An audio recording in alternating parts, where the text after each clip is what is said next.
आप सभी को मेरा नमस्कार।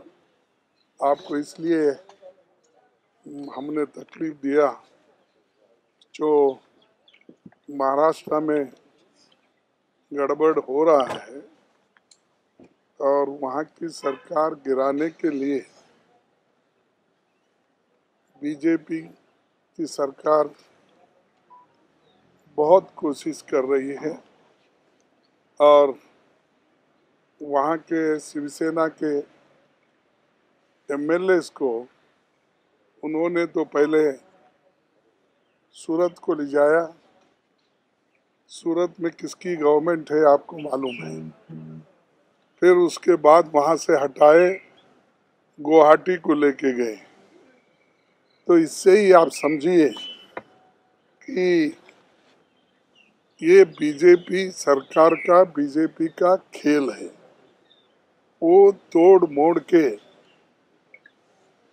इस वहाँ के सरकार को निकालना चाहती है। महाविकास आघाड़ी एक मजबूत सरकार है और मजबूती के साथ वो चल रही है, लेकिन उसको अस्थिर करने के लिए बीजेपी हर तरह की कोशिश कर रही है। ऐसा नहीं होता कि एक दो दिन में ही इतने लोगों को सूरत को ले जाना, वहाँ से फिर गुवाहाटी को ले जाना, फिर बुलाना, ये सारी चीज़ें जो हो रहे हैं इसमें बीजेपी का खेल है। और बीजेपी ये चाहती है कि इस देश में नॉन बीजेपी कोई भी गवर्नमेंट अस्तित्व में न रहे, ये उनका इरादा है। इसीलिए वो ये पूरी कोशिश कर रहे हैं। और दूसरा प्रश्न भी ये है कि अब प्रेसिडेंट चुनाव भी होने जा रहे हैं और उनको नंबर की भी ज़रूरत है। तो इसीलिए वो चाहते हैं कि प्रेसिडेंट इलेक्शन के अंदर ही वहाँ पर सरकार को गिराया जाए, ये उनका इरादा है। तो हम ये डायरेक्टली ये कह सकता हूँ मैं कि इसको पूरा रिस्पॉन्सिबल सेंट्रल गवर्नमेंट खुद और बीजेपी इसमें हस्तक्षेप करके वहाँ के स्टेबल गवर्नमेंट को डिस्टेबलाइज करके वहाँ पर अपना सत्ता लानी चाहती है। तो मैं ज़्यादा और कुछ नहीं कहना चाहता हूँ कि एक तो प्रेसिडेंट इलेक्शन के लिए उनको नंबर के लिए वहाँ पर डिस्टेबलाइज करना चाहते हैं। दूसरा, एक महाराष्ट्र का बहुत बड़ा राज्य है जहाँ पर शिवसेना, एनसीपी और कांग्रेस तीनों मिलके वहाँ पर अपना काम कर रहे थे। तो हम कांग्रेस पार्टी की ओर से ये कहना चाहते हैं कि हम तीनों मिलके रहेंगे, मिलके लड़ेंगे और महाआघाड़ी को मजबूत करेंगे। इसके लिए हमको जो कुछ भी हमारी सहायता हो सकती है वहाँ पर करने के लिए हम तैयार हैं। तो यही एक मिनिट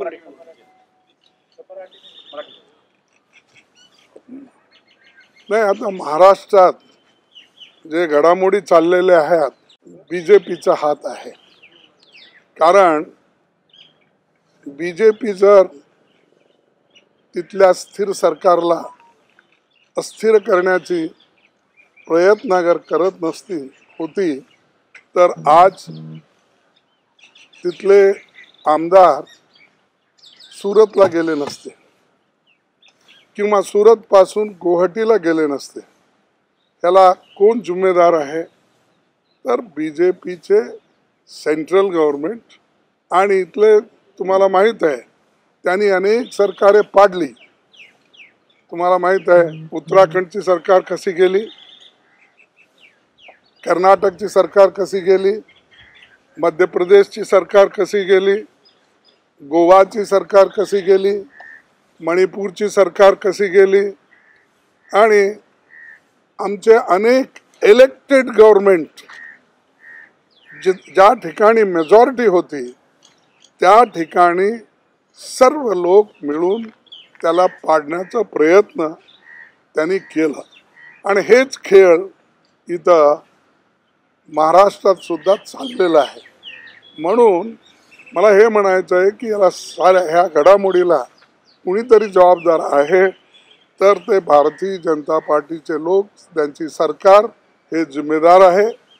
आणि आम्ही अशा कष्टाच्या वेळात तिन्ही पक्षाचे लोक एक होऊन याचा मुकाबला करण्यासाठी आम्ही तयार आहोत आणि जे काही येईल ते एक होऊन आपण काम करायचं पूर्ण प्रयत्न करूच, हे माझं म्हणणं आहे. एक मिनिट आणि मराठी आणखीन एक गोष्ट सांगायची आहे. ह्या सरकारला पाडवण्यात किंवा या सरकारला डिस्टेबलाइज करण्यात कारण काय आहे की आता जे राष्ट्रपतीचे इलेक्शन्स येत आहेत त्यासाठी त्यांना नंबर पाहिजे. त्या नंबर गेमला हे लोक सारे प्रयत्न करत आहेत. म्हणून ते महाआघाडीच्या सरकारला पाडावं आणि त्याला काढून टाकावं हे त्यांची नियत आहे. भविष्यात ती नियत सफल होणार नाही ऐसा माझा म्हणना है. मैं इससे पहले भी कहा था, मैं ये भूल गया था कि चंद राज्यों में भी पहले से इन्होंने ऐसा ही किया था, जैसा कि हमारे राज्य में कर्नाटक में भी, वहाँ पे भी 16-17 लोगों को खरीद फरोख्त करके निकाल के डरा के ईडी का केसेस लगा के सीबीआई को लगा के उन्होंने कर्नाटक में किया, मध्य प्रदेश में भी किया, गोवा में भी किया, मणिपुर में भी किया, उत्तराखंड में भी किया.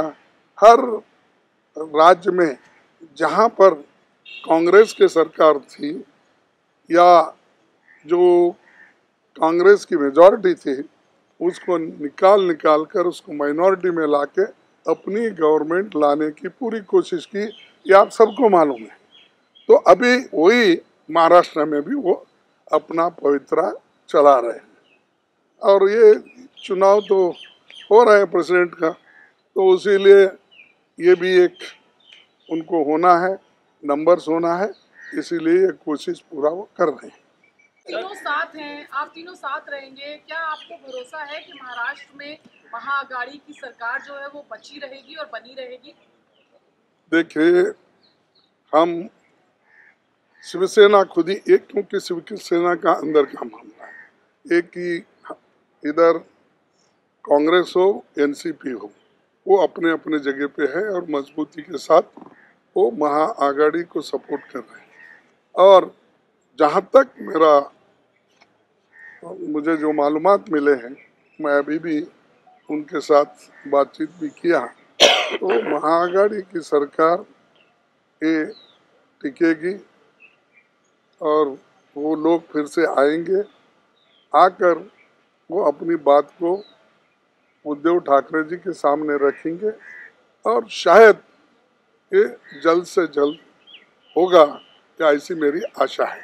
एक मिनट सामने आ रही थी कई जगहों में कई जगह शहरों में खबर चली कि कांग्रेस पार्टी नाराज है शिवसेना का एक बयान आया संजय राउत साहब का कि अगर हमारे विधायक चाहते हैं तो महाविकास अघाड़ी से बाहर भी आ सकते हैं. उसके बाद जो प्रतिक्रिया सामने कांग्रेस की को लेकर चल रही है, इसके पे इस पर कांग्रेस नहीं, देखिए, वो आघाड़ी के बाहर आएंगे, ये आएंगे, ये उन्होंने जो किया हो सकता है उनकी बात, यानी उन्होंने अपनी बात को वहाँ तक पहुँचाने के लिए वो कहे होंगे.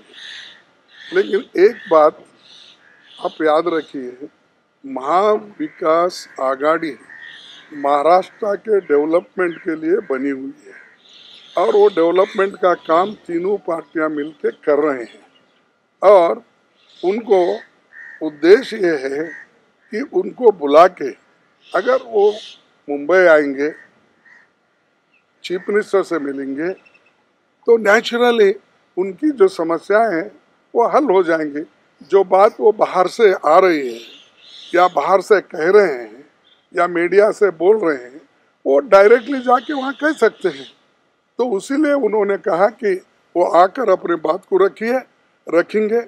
उसके बाद की बात है कि कैसा करना, क्या करना, ये वो लोग सोचेंगे, ये उनकी पार्टी की बात है। Sir, you can mention that you spoke to Sanjay Raut. Sir, Sanjay Raut ने जो बयान दिया है महाराष्ट्र विकास अघाड़ी से बाहर आने की संभावना पे, अगर उनके तमाम विधायक इस बात पे राजी होते तो इससे कांग्रेस पार्टी के अंदर कोई नाराजगी नहीं है। और एक सप्लीमेंट्री सवाल है कि नाना पटोले ने कहा है कि जिसे जाना है बाहर वो जाए, उनका फैसला। देखिए, मैं हर चीज पे कमेंट करना नहीं चाहता हूँ, लेकिन मैं खुद ही आज संजय राउत से बात किया और दूसरों से भी बात किया। मैं बोलना नहीं चाहता उनका नाम। उनका सबका कहना ये है कि पहले आकर हमारे पास बोल लें तो दो उनके क्या ग्रीवेंसेस हैं, उसीलिए हमारा दरवाज़ा खुला है। उसके बाद में वो क्या चाहते हैं, क्या अघाड़ी से बाहर निकलना चाहते हैं, क्या अघाड़ी के अंदर रह के उनके ग्रीवेंसेस को सॉल्व कर लेना चाहते हैं, ये बाद में की बात है। इसलिए मैं ये कह रहा हूँ, इसीलिए जो चीज़ आज हमारे संज्ञान में आई है या हमको मालूम हुआ है, उस आधार पर मैं अपनी बात रख रहा हूँ। Thank you. कॉफी चाय पी लीजिए। मराठी में एक क्वेश्चन, मराठी में एकनाथ शिंदेंनी स्पष्ट म्हटलंय, हाँ, जोपर्यंत महाविकास आघाडीतून बाहेर पडणार नाही आणि भारतीय जनता पक्षासोबत जाणार नाही तोपर्यंत आम्ही गुवाहाटी सोडणार नाही, यावर काँग्रेसची भूमिका काय राहणार? नाही, हे बघा, त्यांनी अनेक वेळेला काय असतं की अशा परिस्थितीत त्यांच्या जवळ असलेले लोक आणि दुसरे त्यांचे आमदार, त्यांचे सपोर्टर, सिंपथायझर काही सांगतात, पण ह्या वेळेला त्यांनी स्वतः सांगितलंय, आम्ही शिवसेना सोडणार नाही। शिवसेनेचे अध्यक्ष कोण आहे? मी शिवसेना सोडणार नाही, मी शिवसैनिक आहे। हे जर गोष्ट आहे तर खरे शिवसैनिक त्यांनी येऊन बोलतील, त्यांना बोलून काही त्यांच्यात मतभेद असतील किंवा मिसअंडरस्टँडिंग असतील ते दूर होतील।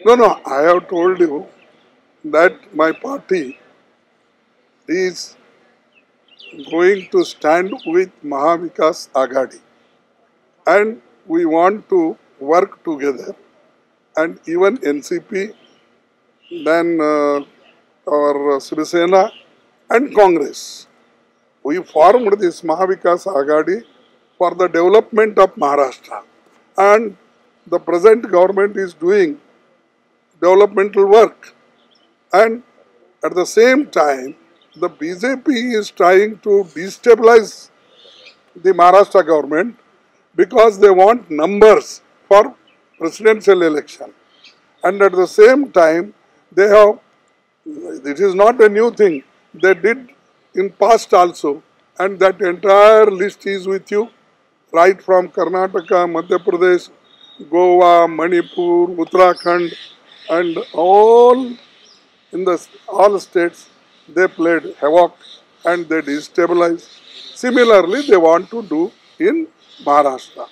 But I want to say that we are with Aghadi and we want to continue with Aghadi, and whatever promise we have given, common minimum program, that we want to fulfill. ED आणि सीबीआयचा अनेक आमदारांवरती दबाव होता, काहींना notice देखील आल्या होत्या। Answer हो रहे प्लीज, आप कहीं खत्म। Sir, for a clarity that some talks are there that Shiv Sena is ready to left Mahagadhi if they want. There is some talks like that. What's your Congress opinion about that talk? Who left? No, he's referring to Sanjay Raut's statement. No, Sanjay Raut himself told, I spoke to him, but he says, let them come to Bombay. If all they come, let them meet their Shiv Sena president and their CLP leader, and they should put their grievances before him, and he will try to redress it. If they are not satisfied, then another question. ED आणि सीबीआयच्या अनेक आमदारांना notice आलेल्या आहेत, त्याच्यापैकी काहींच्या आमदारांच्या घरी धाडी देखील पडल्या आहेत। अशी आमदार एकनाथ शिंदे यांच्यासोबत आहे, यामध्ये ईडी आणि सीबीआयचा काही रोल असं वाटतं का? वाटतंय? अरे हे तरी चाललंय. हे ईडी सीबीआय असले सगळे संस्थाला त्यांचे दुरुपयोग करून तोडफोड करायचं काम ते पहिल्यांदा करत आलेत, इथंही करू लागलेत. आता 7-8 राज्यात त्यांनी काय केलं तेच इथं महाराष्ट्रात करू लागलेत. पण महाराष्ट्राचे लोक पक्के आहेत, ते डेव्हलपमेंटसाठी मिळून काम करणारे लोक आहेत आणि तिथले लोक समजदारीने त्यांनी कॉमन मिनिमम प्रोग्राम तिन्ही पार्ट्यांनी एक्सेप्ट केलेला आहे.